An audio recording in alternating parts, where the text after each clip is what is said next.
بسم الله الرحمن الرحيم والصلاة والسلام على أشرف المرسلين, mes chers collègues, mes chers confrères, mesdames, messieurs.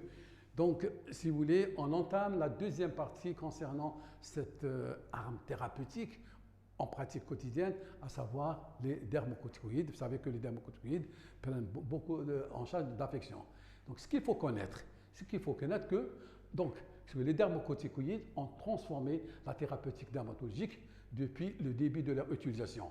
Donc, il y a par exemple actuellement une vingtaine de molécules qui sont classées suivant leur activité anti-inflammatoire, c'est-à-dire du faible au très fort ou du très fort au plus faible. Donc, par exemple, de nombreuses pathologies cutanées, en particulier anti-inflammatoires, sont sensibles aux dermocorticoïdes. الاستعمال هذه الدهليات أو المراهم بعض الأمراض المعروفة. وهنا نلاحظوا في السبورة dans ce tableau, هنا c'est ce qu'on appelle les eczémas. Donc, ces affections sont très sensibles aux dermocorticoïdes. هنا مثلا عند الطفل هذا كنت تكلم عليه لا dermatite atopique. Donc l'utilisation dermocorticoïdes, c'est une indication majeure. Donc le choix des dermocorticoïdes, le choix كيفاش نستعمل هذا, le choix, le niveau d'activité excipient, son mode d'application technique, le rythme d'application et l'information du patient et de son entourage permettent d'obtenir un rapport bénéfice et risque optimal. C'est-à-dire, on va expliquer aux patients, les dermocorticoïdes sont des médicaments, qui fait le tableau A, il y a des activités fortes, il y a des activités faibles, comment appliquer. Ça c'est important. كيف نستعمل هذه الأدوية؟ لازم المريض يعرف كيف يستعمل هذه الأدوية. Maintenant, alors, quel est le mécanisme d'action? Donc, les dermocorticoïdes en activité, bien sûr, il y a un tableau très intéressant, surtout activité antimitotique, action immunosuppressive et anti-inflammatoire. Donc, action des gènes intervenant sur la prolifération, donc une action antiproliférative. Le deuxième, des gènes intervenant dans la synthèse des cytokines, donc une action immunosuppressive. Et puis, une inhibition de la libération de l'acide arachidonique, donc action anti-inflammatoire. Regardez ces trois actions, c'est très bien, antimitotique, immunosuppressive et anti-inflammatoire. Voilà cette arme qu'il faut bien utiliser. Donc, les modes d'action, donc activité anti-inflammatoire, donc ce sont des propriétés anti-inflammatoires des dermocorticoïdes qui sont les plus utilisées donc, en pratique quotidienne. Il y a, comme je l'ai dit, donc activité antimitotique ou antiproliférative. Donc, leurs propriétés sont à l'origine d'effets indésirables locaux, mais peuvent être aussi utilisées dans un but thérapeutique, en particulier dans le psoriasis. هنا الاستعمال خصوصا في الصدفية. Et aussi, troisième activité immunosuppressive. Donc, les dermocorticoïdes modifient les fonctions immunitaires de la cellule de Langerhans. Alors, la classification. Donc, cette classification est importante en pratique quotidienne car elle permet de choisir la formulation la plus appropriée en termes de bénéfices-risques. Elle comporte aussi 4 niveaux d'activité inflammatoire, donc aussi ce qu'on appelle les niveaux de puissance. Donc les dermocorticoïdes ne sont pas tous les mêmes, quel est fort, quel est plus faible, etc. Donc on a par exemple activité inflammatoire très forte, activité inflammatoire forte, anti-inflammatoire modérée et activité anti-inflammatoire faible. Regardez dans ce tableau, il y a classification française ou la classification internationale. Donc, par exemple, activité très forte, la France, c'est le tableau 1, là, c'est le 4. Forte, c'est le 2, là, c'est le 2, là, c'est le 3, etc., etc. Donc, en fonction, donc, mais on arrive à du fort, du plus fort au faible ou du plus faible au fort. Donc voilà, dans ce tableau, je vais rapidement passer de tableau, les différentes pommades, formes galéniques. Il y a pommade, il y a lotion, il y a des crèmes, etc. Avec par exemple l'activité très forte. Par exemple, à titre d'exemple, par exemple, la dénomination commune internationale, par exemple, le clobetasol propionate. Donc commercialisé par exemple sous le nom de Dermoval, qui existe sous forme de crème, de gel, de shampoing, etc. Il y a forte aussi, il y a différentes formulations. Voilà, donc là, j'ai rédigé ce tableau, vous pouvez le consulter, il n'y a aucun problème. Alors, donc, quelle est la pharmacocinétique, la busculite cutanée? Alors, la pénétration suivie par voie transépidermique, trans et interkératinocyte et transfolliculaire. Aussi, la nature de l'excipition dans la forme galénique donne au dermocotide et participe pour une grande partie à l'activité de la spécialité. Ça, c'est important. Alors, les additifs, parce que des fois, dans une pommade, on peut additionner des additifs. L'adjonction d'autres molécules en dermatologie peut favoriser ou au contraire retarder la pénétration. On ajoute des médicaments qui peuvent aider, qui peuvent réduire l'activité.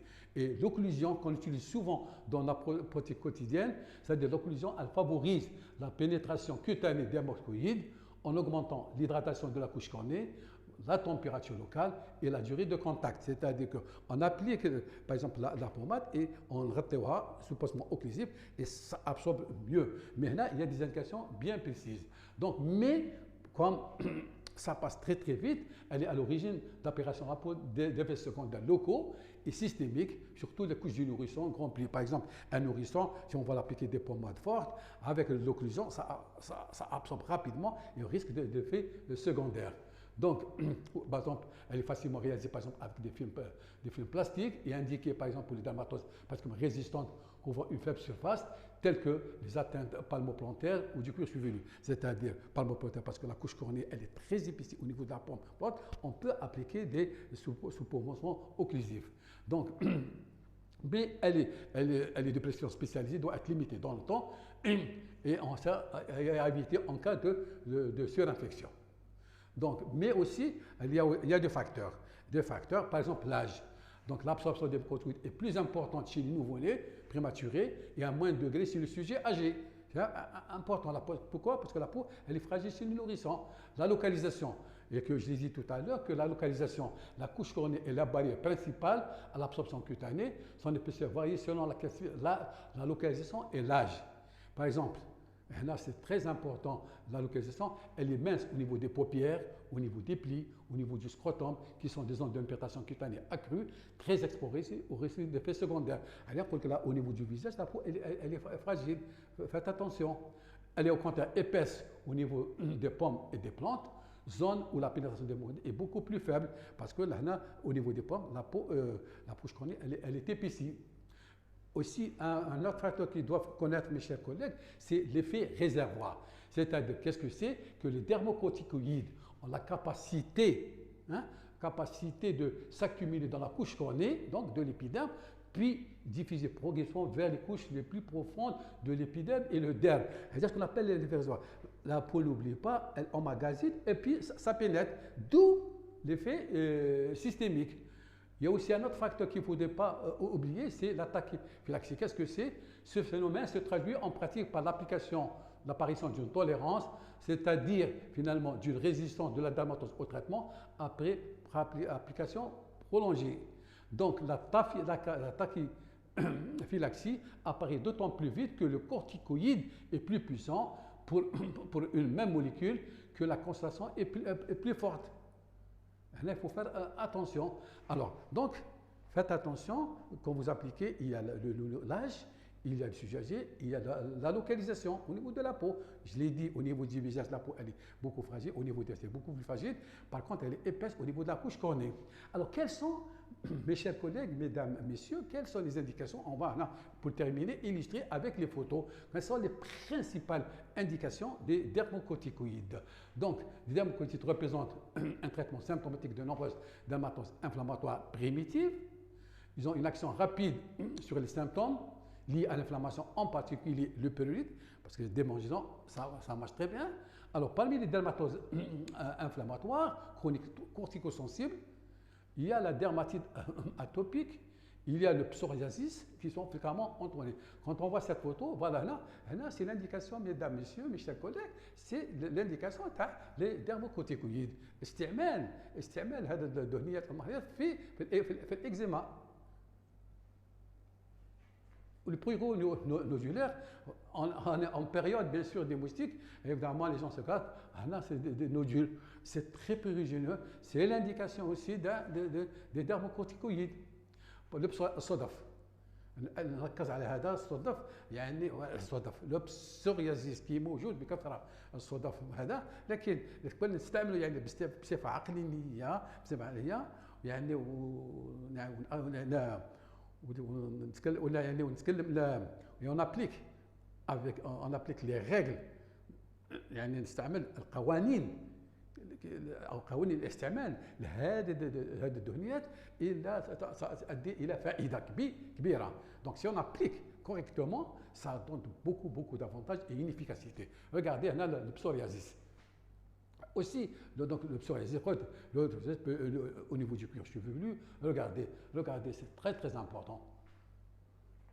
Regardez le lichen, une maladie aussi de dermatologie qui est très fréquente, c'est ce qu'on appelle des prurigineuses avec donné une papule.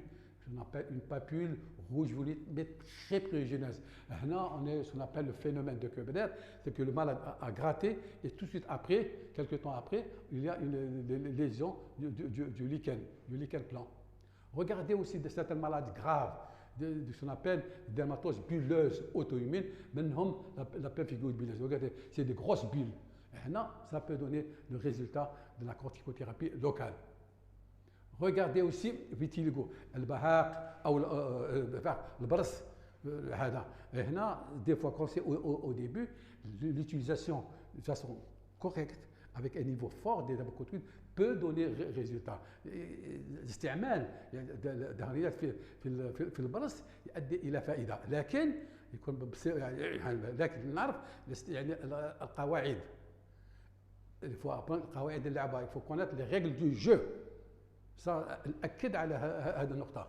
Et donc j'ai brossé un petit peu les principales indications. Donc les dermocorticoïdes acteurs anti-inflammatoires, antiprolifératifs, antiprurigineuses. Donc les médicaments sont intéressants, mais savoir connaître les règles de prescription.